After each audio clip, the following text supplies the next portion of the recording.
Hey, welcome to the Business Beauty Network podcast where business meets beauty. I'm your host, Brandy Taylor. Welcome. I'm super excited to have you here. We have an awesome episode in store for you. I've been in this industry for over 16 years, and it is my goal to bring thought provoking conversations from business and beauty professionals to help us grow our business and expand our minds. And as I would say, it's not just lipstick, it's business. So we mixed in a little fun and we drop episodes on Mondays, Wednesdays, and Fridays. You can also subscribe to the podcast on Apple, Google, Spotify, anywhere that you listen to your podcast as well. So make sure you check us out there and listen to it and subscribe there. Also, click the bell in YouTube so that you don't miss an upload.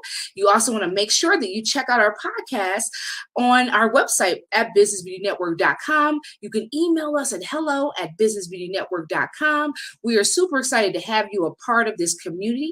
And here is today's episode.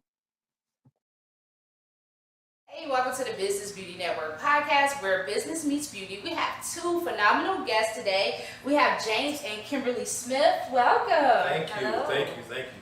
I'm super excited to talk about you. Let me get a little bit of your bio. So James and Kimberly Smith are homegrown entrepreneurs from Detroit, Michigan, and have quickly become a driving force within the Midwest industry. They are responsible for shedding new light on this billion-dollar industry by bringing in celebrity stylists, educators like Kim Kimble, Terry Hunt, Charles Gregory, and many more tastemakers to educate our up-and-coming cosmetology professionals. James and Kimberly, Inferno, Hairshow, and iBeauty Expo have helped this industry blossom in Detroit. They will help transform this industry into a beautiful occupation that so many people have come to love. So welcome. I'm super excited to have you, James and Kimberly. So I like to start off with a fun fact. So before we learn all about iBeauty Expo and all the things that you're doing, I want you both to tell us something about yourself that most people would not know. Let me start. Well, I'll tell you one thing they probably wouldn't know about him is that he wants to be a professional bass fisherman. I don't know. That's what he want to do. He want to fish. Well, yeah, that's what a lot of people don't know. The people that know me know I fish, but they may not necessarily know that I try to do it professionally. Like it's a big deal to me. Yeah. With me, they probably don't know. Let me see. I love horseback riding. Really? I am a big tomboy when it comes to that. Yes, Horseback riding. I love animals. I love animals. Awesome. So fishing and horseback riding. Right. Right. True outdoors. And I like to fish as well. I'm very competitive. Awesome. So that sounds fun. I really am enjoying having you on because you are a husband and wife team. And I'm a husband and wife team with my husband as well. But my husband is more behind the scenes. So before we learn, tell us, what has it been like working with your husband? Wow. I'll tell you this. I love it. He's my only boss. When my father died, it was just he was there for me. He was exactly what I needed to get me on track and to bring out the vision that I always wanted and the dreams I always wanted. I needed him for that. You know, if I didn't have him for that, I probably would be still teaching school. So he brings out the best in me, the best that I didn't even know I could do, that I had inside of me. So he brings out the entrepreneur in me.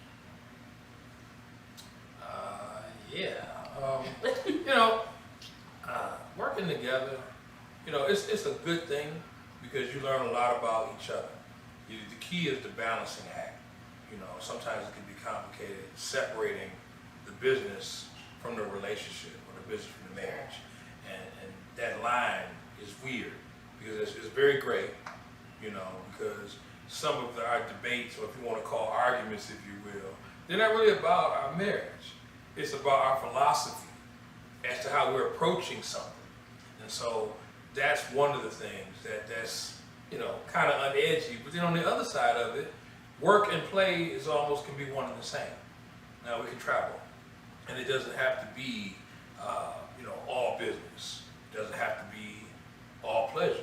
to have a working vacation and enjoy it, you know. And then you meet other people that's like you, and then you draw a lot of power from the people that's like you, and then they get certain energies from you too. So for us, it's been good. You definitely spend more time together than a lot of people who say maybe one work at the plant, maybe somebody else works at the post office. And then they got to come home and sort of talk about their day. Whereas with us, we know how the day went. It was either super good or it was super bad. You know. So then I have to remind him, okay, wifey time, cell phone off, it's date night. Take me out. That was a difficult part for me to be able to get to, because I felt, or at least at one time I felt, that as long as we was together, whatever we was doing was good enough. And that isn't really true. You know, it's not really true. You have to just separate. You got to make that separation, make the distinction. And for a while, I didn't really get that, you know. But after you have enough conversations about it, you will learn.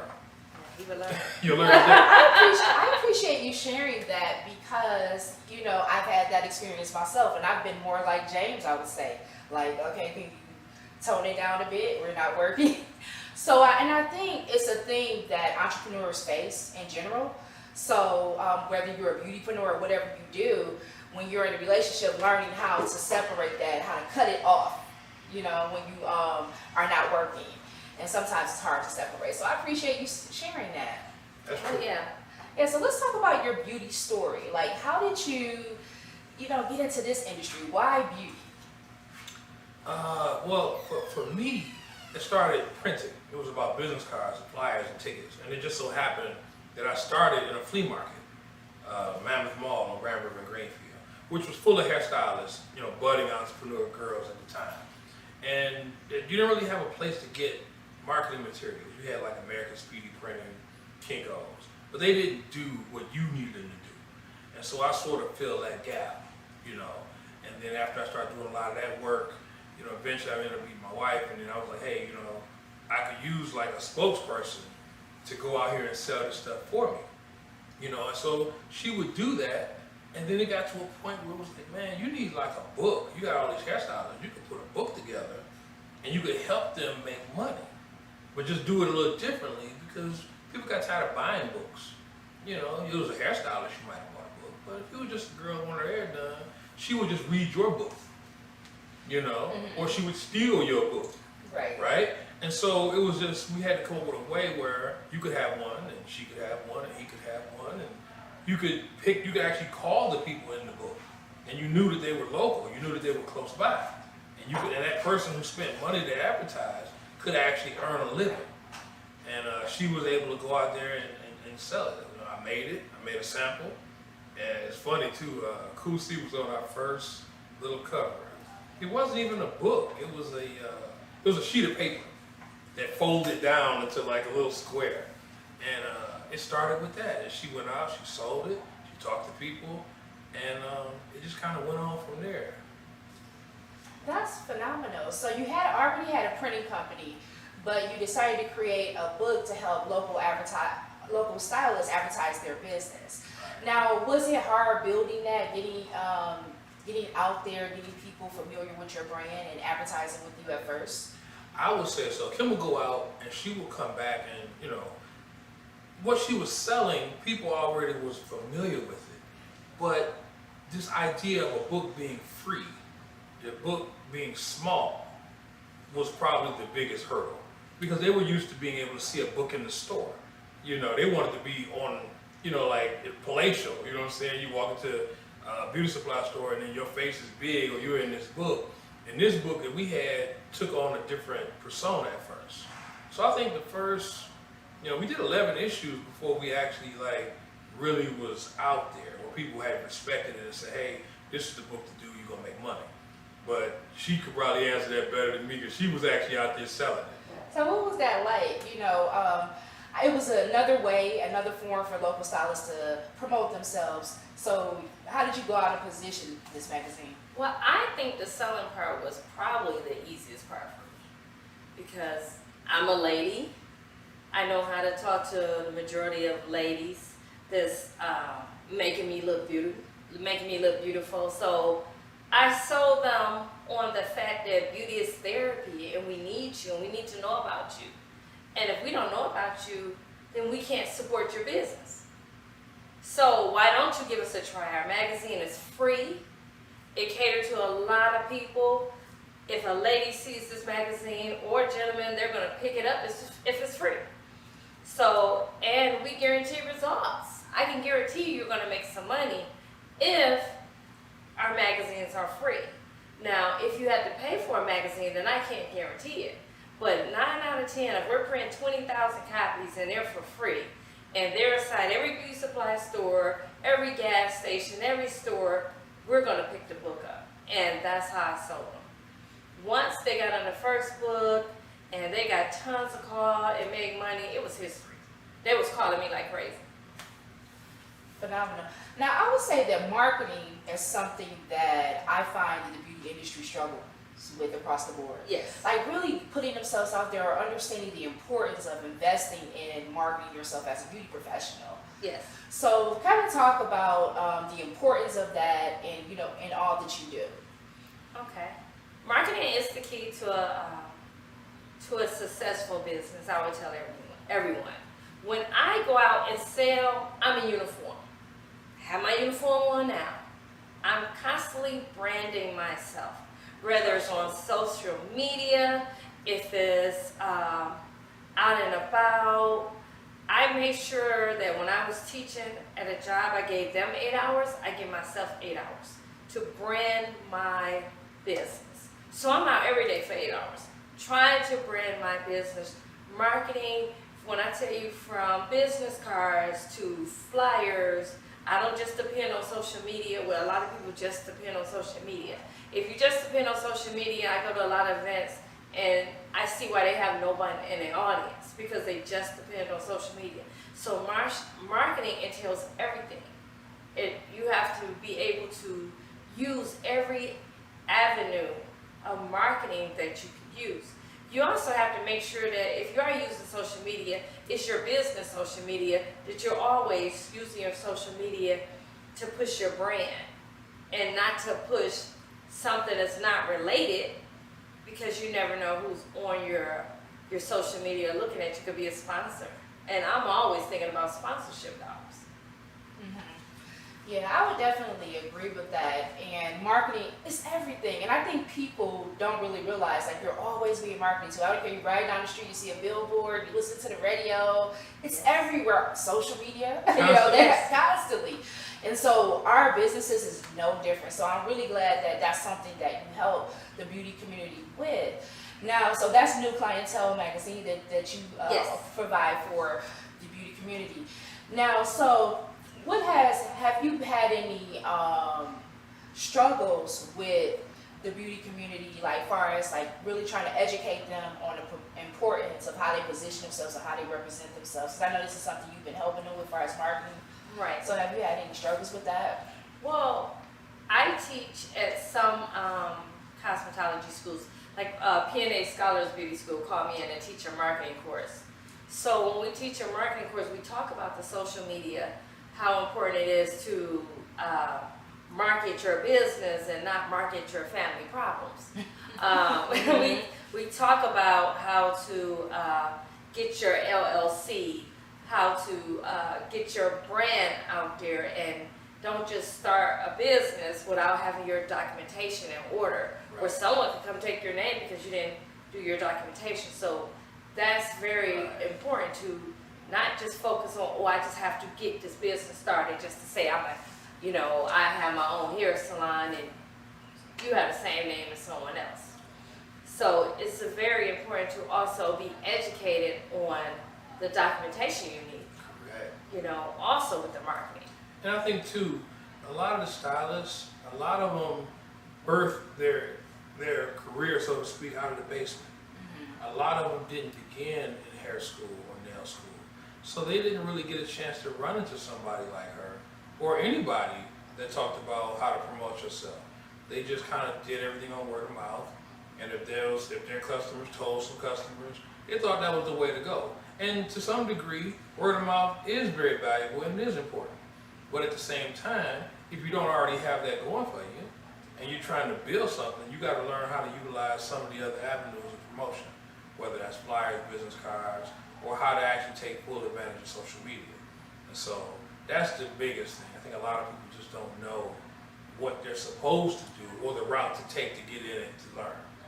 Yes, I would absolutely agree with that.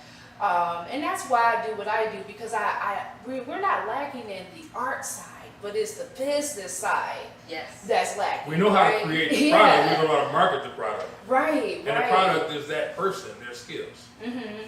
Yeah, and so I think that is across the board a struggle sometimes. And this industry can sometimes come off as unprofessional.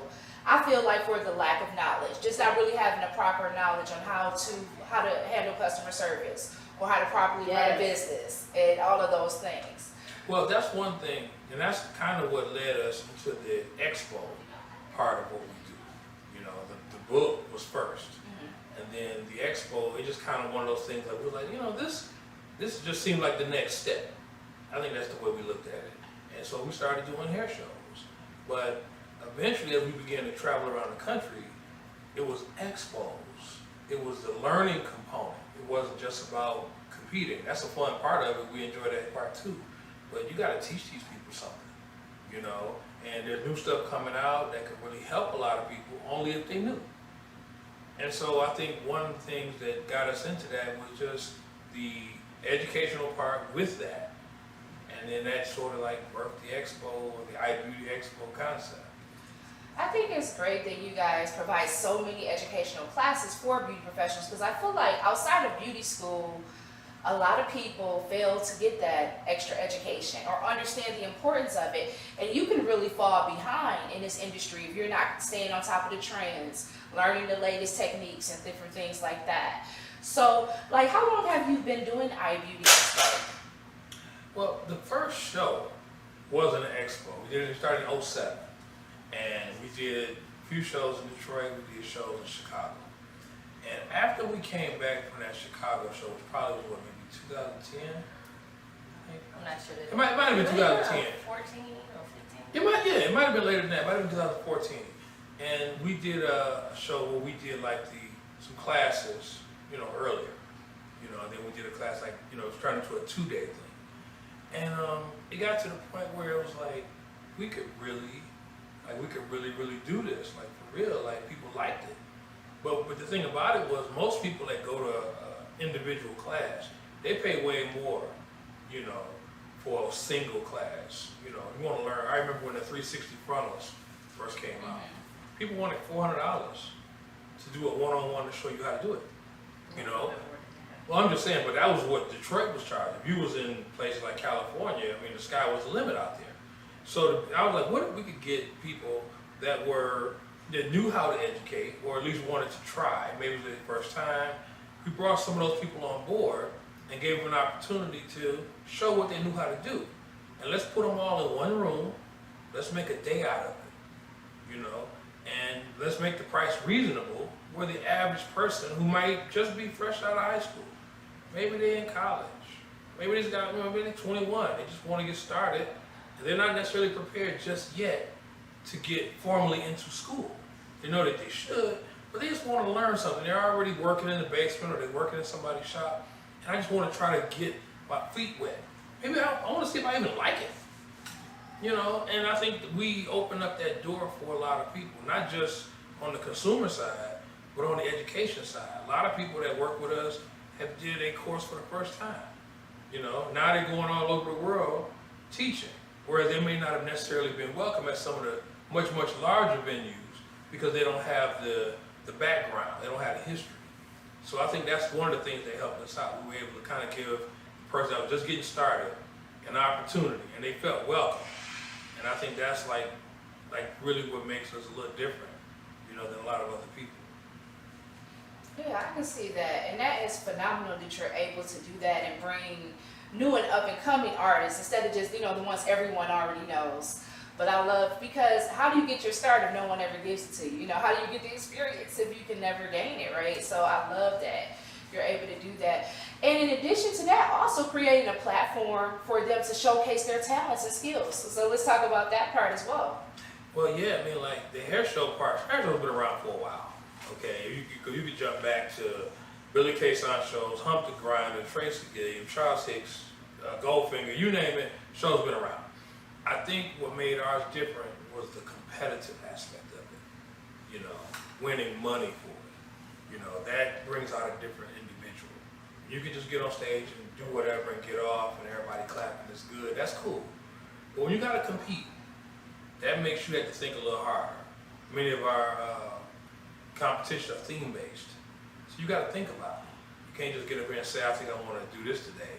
We got a theme, you know, and so you got to focus on that. And I think that brings out a different kind of person. You know, that person has to be able to be okay if they don't win. You know what I mean? Mm-hmm. And so a lot of times, if it's just a free-for-all, yeah, everybody will compete. But when you go to putting down specifics, you know, and then like I said, we do trophies and we offer a lot of other added benefits besides financial component.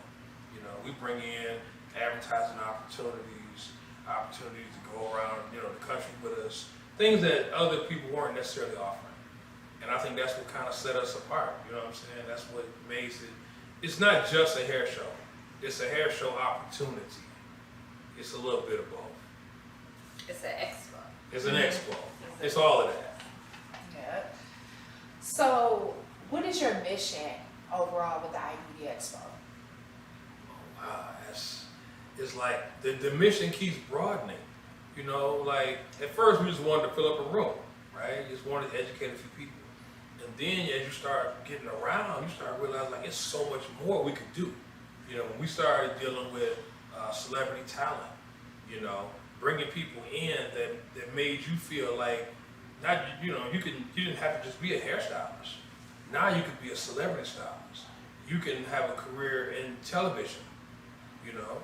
You could be doing things outside of just working with, you know, everyday people. There's nothing wrong with that. But I also think that it wasn't a lot of venues that gave you an opportunity to put your hands on the people that you watch on TV.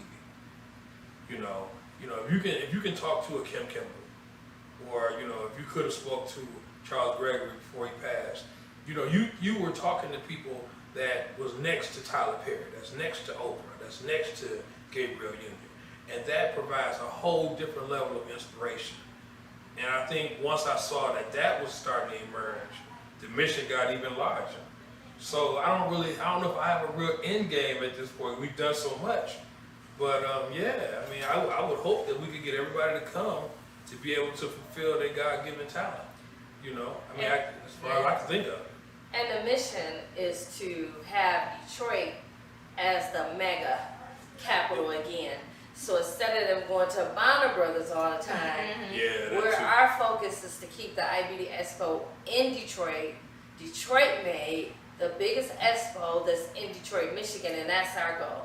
So our goal is, instead of Bonner Brothers you go to Bonner Brothers in Atlanta, you come to the iBeauty Expo in Detroit, Michigan. Every year, that's our mission. And I know we were always considered the hair capital, right? But, yes. But now they're saying, you know, it's Atlanta, you know. But I feel like the Atlanta people, the Detroit people move to Atlanta. Exactly. Right? So that's all that is, right? Right. So what do you think about that? Like, how do we get back to be the hair capital?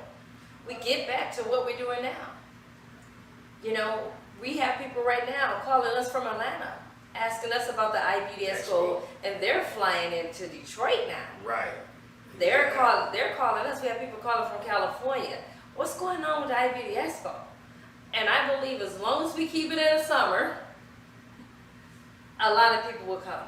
They don't want to come to the iBeauty Expo in the winter where they have to deal with the snow. But as long as we keep it in the summer, we're going to be the biggest thing that's happening in Detroit, the iBeauty Expo. And I think too, one of the things that gave Bonner Brothers that extra push, it was in part because, you know, we took the best out of Detroit and we went there and showed out and we won the competitions. And so we came back home, but we only showed out when we left. So when you go to Atlanta, right, or, you know, they went there, they was like, oh, wow, you know, everything is happening in Atlanta, not really thinking about where the talent's coming from. And so that's why people from here still know Detroit as the hair capital. They know Little Willie and Mr. Little and Big Bad D and all them people. So for us, it was like, just bring it home. It was always here. And nothing against the other shows. I mean, because they all have something to offer, you know. But I just think that for us, you know, if we're going to try to hold on to that title, there should be something here that's worthy of that title, and that's us as far as I'm concerned. And when so far every show is getting bigger, this one coming up this weekend will be just as big, if not the biggest one we've ever done, and it's going to be a launching platform to keep moving. Now, what do you think has contributed to your success thus far? Wow. I think that has contributed to our success so far is the fact that me and him stay on the same path, and that we're working as a power team, that we can talk about each other's vision, what we see for the iBeauty Expo.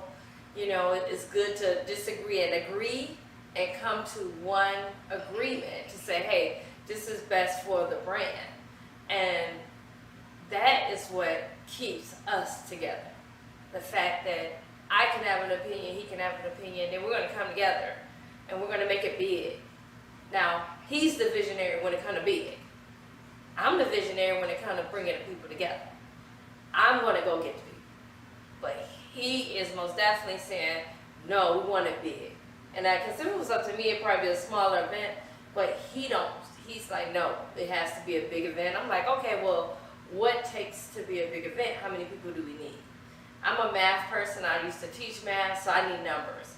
So if I need 1,000 people, how can I get 1,000 people to make this event big? And that's what I focus on. Yeah, for me, I think what makes it work in part is to just look at the core facts. What is it that people really want? What do they want? I think a lot of us as business people, we give people what we want them to have. You're right. Okay, we give them what we think we want them to have. If people will tell you what they really do want, and then at that point, focus on giving it to them. You know, every other culture that comes to Detroit, that's the principle that they arrive with. Give them what you want. You know, it may not be good for you. Give them what you want. For us, I don't necessarily agree with just give them anything. I believe in giving you what you want within reason. Give you what you want that's really going to benefit you so that you don't resent me later. If I offer you education, help you make money, you'll be happy with me. When I walk in your shop, you're glad to see me. You know what I'm saying? I don't want a situation where I sold you something and it didn't do you any good, and now when I show up, you really don't want to see me. And so I think that's the other part of it. Give people what they want, give them value. That's all people ever pay for. You buy value, you don't buy things. You buy what those things mean to you.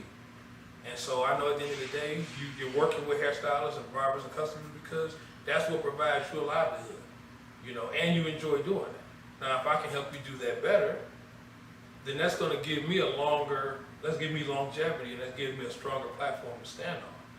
And I think that too. So we take into account of what she said and give people what they want and need and give it to them at a price they can afford. I like that. That's an interesting take on it. Giving people what they want and need at a price they can afford. At what they can afford. Yes. Whatever it is, whether it's education, whether it's clothing, whether it's fashion, whether it's entertainment, period. Okay, so you have your next show coming up this weekend. Yes. The 18th and the 19th. So at Huntington, right? Yes. So tell us what they can expect. Like, you know, show off a little bit something. The people's gonna be here, class and stuff is going on. Like, tell us this stuff. Oh, wow. Kimberly, right. I'm looking at it like, oh, you're gonna do it? Well, Saturday we have over 20 educational classes from hair, nail, makeup classes. We have the man weave class.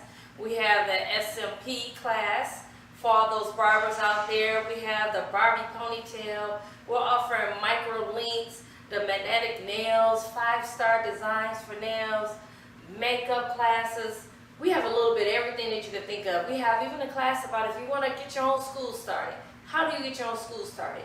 We have a wonderful school owner that's coming in that's talking about it. And that's Saturday from like 9 to 6 p.m. We shut the doors for about 30 minutes, 45 minutes. We reopen back up at 7 p.m. And we have the incredible cut party where hairstylists and barbers will be cutting hair live on stage, entertaining, competing for $10,000 in cash and prizes. So once Saturday ends, the cut party, then Sunday, which is June the 19th, Here we go again, the Inferno Hair Show. We have the Battle of the Kings, where the men are doing hair live on stage for Father's Day. We have the Battle of the Queens, where the ladies are doing hair live on stage. We have the Fantasy Hair, big hair competition. We have the Fantasy Nail competition. We have the Long Hair Don't Care, Short Cut with Color. We have the Roaring 20s, for anybody to know about those 20s. We have student competition, which is the Roaring 20s. So we have a lot going on. Phenomenal. Tell everybody where they can find the tickets and all of that. Right now, tickets are online at www.ibeautyexpo.org. We have a link on Eventbrite, and pretty much that's the main two sources right now. They can call us directly. You can contact my wife, 313-575-3875. Thanks, James. I truly appreciate that, and I appreciate you as well.